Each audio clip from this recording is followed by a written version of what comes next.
Oi, minha gente, sejam muito bem-vindos a mais um episódio do nosso Tintim por Tintim. Hoje eu estou por aqui com o capítulo 8 do livro Quando Pecadores Dizem Sim.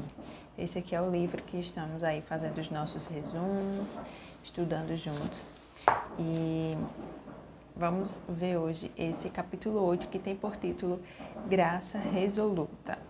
O autor vai começar esse capítulo falando um pouquinho sobre Jane Austen. Não sei quem conhece aí Jane Austen, mas a gente tem diversas literaturas e também algumas adaptações em filmes,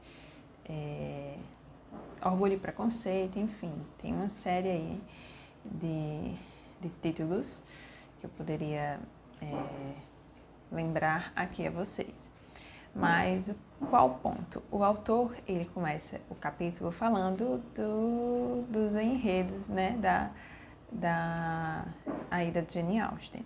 E ele vai nos mostrar, né, a gente vai parar para pensar junto com ele, que tem sempre aquele trama, aquela história, e termina ali com aquela festa de casamento, termina nesse momento o livro. E aí, o autor, ele até faz assim uma graça, né? Dizendo que ele gostaria muito de ver a parte 2. Aí ele vai dizer assim, ó, ele queria ver o episódio 2 de Razão e Sensibilidade. Sinto falta da mamãe. Esse é o título que ele dá. Orgulho e Preconceito. A continuação. Os colegas de caça de Darcy tomam conta da casa. E o retorno de Emma, a casamenteira ataca novamente. Então, esses são alguns títulos que ele dá para uma segunda parte, né, do filme, do livro. Ele disse que queria muito ver essa segunda parte, porque seria a continuação, né? Ali que a gente veria a realidade ali da coisa acontecendo de fato, né? A continuação depois do casamento. E ele vai dizer que muitas vezes a graça ela é vista erroneamente, assim como se desempenhasse um papel muito parecido do romance no enredo de Jane Austen. A gente vai parar para ver lá em Tito, capítulo 2, verso 11 a 4, que Paulo ele nos leva para além da nossa tendência. Semelhante de Jane Austen, né? Deixarmos a nossa graça, de fato, no altar. Então vamos ver aí, Tito, capítulo 2, 11 a 14. E diz assim: Porquanto a graça de Deus se manifestou salvadora a todos os homens, educando-nos para que, renegadas a impiedade e as paixões mundanas, vivamos no presente século, sensata, justa e piedosamente, aguardando a bendita esperança e a manifestação da glória de nosso grande Deus e o Salvador, Cristo Jesus, o qual a si mesmo se deu por nós, a fim de redimir-nos de toda a iniquidade e purificar para si mesmo um povo exclusivamente seu, zeloso de boas obras. A gente consegue ver que a graça salvadora torna-se a graça santificadora. Vamos ver de uma melhor forma. Elas não são graças diferentes, elas são a mesma graça. Os nomes diferentes, né, indicam apenas o foco da atividade dela, mas é a mesma graça, salvadora, santificadora. A graça nos ajuda a viver no presente século, né, sensata, justa e piedosamente, como diz o próprio versículo de Tito, capítulo 2. E o autor ele vai trazer aqui, vai dizer que a graça é poder para, e aí vai trazer alguns títulos aí.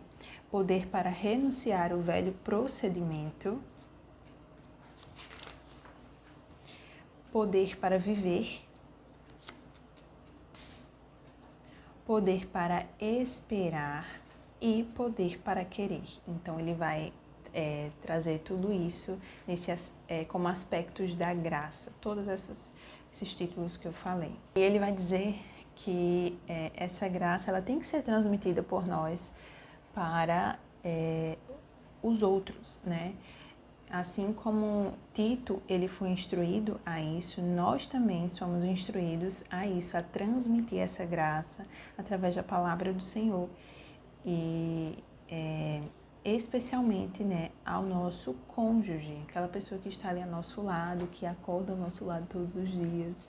Então, nós somos chamados a transmitir essa graça. E aí ele vai trazer 4 pontos, né, em que nós devemos ter em mente quando a gente for encorajar o nosso cônjuge na graça de Deus. E o primeiro ponto que ele vai trazer é: seu cônjuge é inclinado a desviar-se da graça para o esforço próprio. Então, uma hora ou outra, a gente vai querer fazer esse desvio, né? Nós, o nosso cônjuge, vamos querer fazer esse desvio e nós somos chamados a observar isso, né? E a encorajá-los. Quando temos mais consciência das coisas que precisamos fazer do que da obra que Cristo já fez, nós estamos nos desviando. O cônjuge pode ter a tendência de ficar desencorajado. E nesses momentos nós devemos lembrar um ao outro que há graça perseverante para corrermos na carreira, na nossa carreira que o Senhor nos deu. Terceiro ponto, o nosso cônjuge ele pode perder de vista o alvo principal. E qual é esse alvo principal, se não Jesus Cristo, né? Se não seguirmos a Ele e dedicarmos por inteiro a nossa vida a Ele.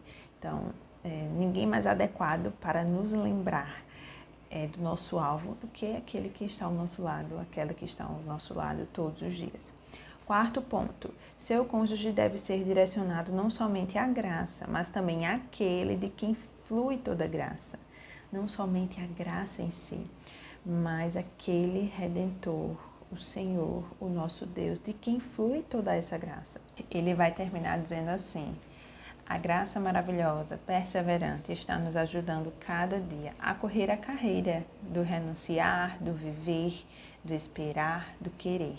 Jane Austen talvez nunca tenha visto o valor dessa carreira, mas no meio do mato, na Pensilvânia, numa trilha sem nome, eu o vi com certeza. Você também pode perceber o valor da graça? A graça de Deus se manifestou com um poder tão resoluto que não permitirá que o pecado vença no final. Essas são as notícias extraordinárias para a jornada do casamento. E é assim que ele finaliza o capítulo 8, Graça Resoluta. É um capítulo muito bom de se ler. O autor ele trouxe esses pontos. Ele sempre trabalha, né, em nós e como que a gente transmite aquilo que ele quer nos passar, nos ensinar, né? Então isso é bem importante, tanto para a gente olhar para o outro como para olharmos para nós mesmos, né? Então esse foi o capítulo 8, Graça Resoluta, e eu espero que vocês consigam aplicar aí, eu consiga aplicar aqui também na minha realidade, e nós nos vemos no próximo capítulo, que é o capítulo 9. Estamos chegando já no finalzinho. Deixa eu ver quantos capítulos são. São 10 ou são 10? Então, no caso, faltam mais 2/4 para a gente finalizar o livro Quando Pecadores Dizem Sim. Que jornada boa, que jornada maravilhosa. Eu já havia lido, né? Mas agora relendo os resumos e estudando novamente para conseguir passar melhor aqui para vocês.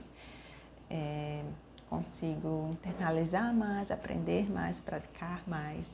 É algo que a gente sempre tem que estar ali lendo, relendo, pensando, repensando, para que a gente consiga aplicar aqui na nossa realidade. Então é isso, eu espero que vocês tenham gostado de mais um episódio do nosso Tintim por Tintim. E se vocês têm gostado, gente, desses episódios, não esqueçam de curtir o vídeo, né, que ajuda no alcance de mais pessoas. Comenta aqui o que é que vocês têm achado, qual o próximo livro que vocês querem ver, porque já estamos finalizando esse. E é isso para o vídeo de hoje. Eu espero você no nosso próximo Tintim por Tintim. Tchau, tchau.